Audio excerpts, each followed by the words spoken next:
Hey everyone, it's Hannah Singer and welcome back to my channel. Dance. Something about the way you do to me, yeah. Give me a reason, and I will dance, So for today's video, I'm going to be talking about something that I'm so passionate about, and you probably know I'm passionate about this if you've been watching my YouTube channel or following me on Instagram for quite a bit now. And my Instagram, by the way, is @earth2_Hannah. You should go ahead and give it a follow if you aren't already following me. I post on there every single day. That's besides the point. So, in today's video, we are talking about the practice of yoga. And I'm super excited to talk about this because I think in our Western society and world, we have this narrow perspective of what yoga really is. When you hear the word yoga, automatically you think of this physical practice.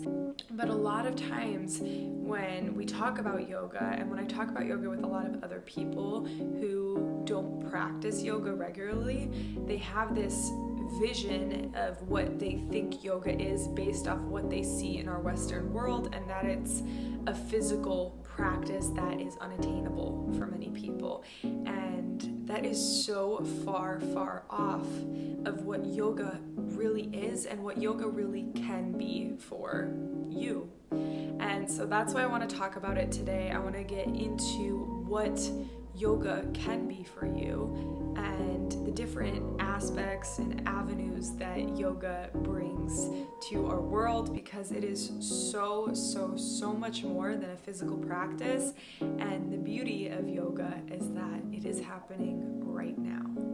In every moment, yoga is going on, and that is why I have this tattoo. The yoga is now, because it's right now.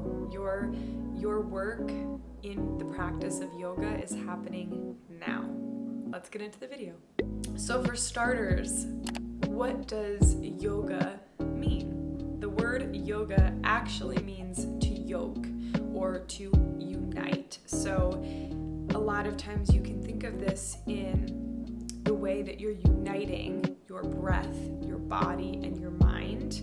You can think of it in union with others, in union with the history or the philosophy of yoga. There's a lot of uniting in the practice of yoga, whether it's uniting with yourself or those around you or the past and maybe even the future. This practice of union and this practice of yoking your energy fields together, your body, your mind, your mental, emotional states, whatever it is, isn't an easy practice. And it's not always a physical practice either. So when we see these postures that are super intense or that look super intense, especially from an outside perspective of someone who hasn't maybe practiced yoga, the asana practice of it, which means the physical practice, it can be very intimidating. But what the cool thing about yoga is that you don't actually have to do any of these postures ever to practice yoga. Those postures are a part of 1/8 of what yoga is built from. So yoga is a part of this 8-limb track, so to speak. The yamas, the niyamas, which are ways of living. Then there's asana, which is the physical practice of yoga. The physical practice being the stuff that you see probably online most of the time, or what you hear about when you hear about yoga classes. Then there is pranayama, which is the breathing, the connection to your breath, and there is so many ways to practice pranayama.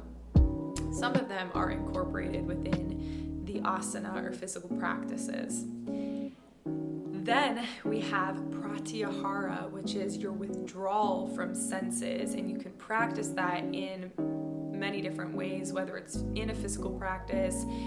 You can practice that by just closing your eyes and drawing your energy within and doing exercises that way, almost like a meditation. And you could also practice it within breath work. There's a lot of ways to practice pratyahara. So then after pratyahara, it's dharana. And dharana is concentration.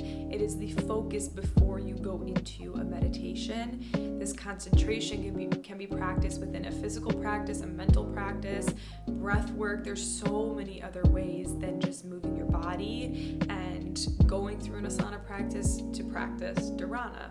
Then there is dhyana, which is after dharana, which is meditation, sitting in stillness, which is in some ways physical, but it's not like an asana practice where you're moving a lot or changing your posture a lot.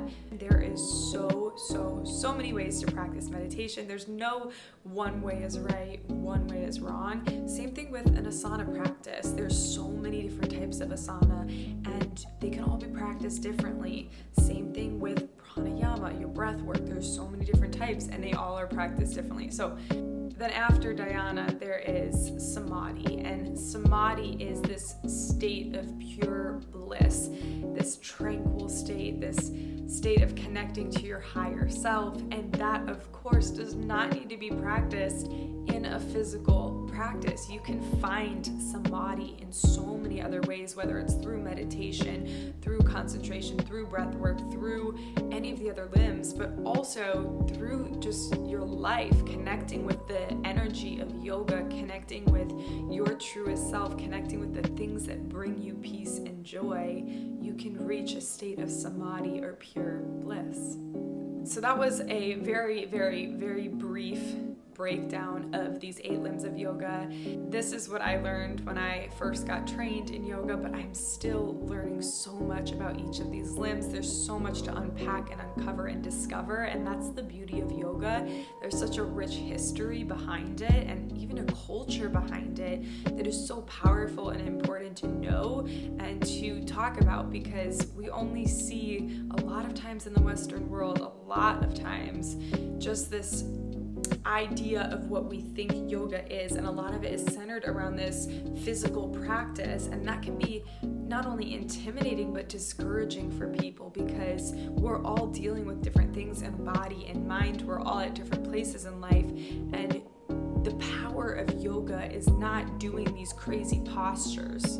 There's a lot of power in that, and there's many beautiful parts of the asana practice, but there's also so much power in the other limbs of yoga. There's so much power in finding what works for you and honoring your body wherever you're at. With all of that said, you don't need to practice a physical movement to be doing yoga. I just really hope that this video inspires you to go out there and do a little bit of digging for yourself and to connect with yoga in a way that serves you best.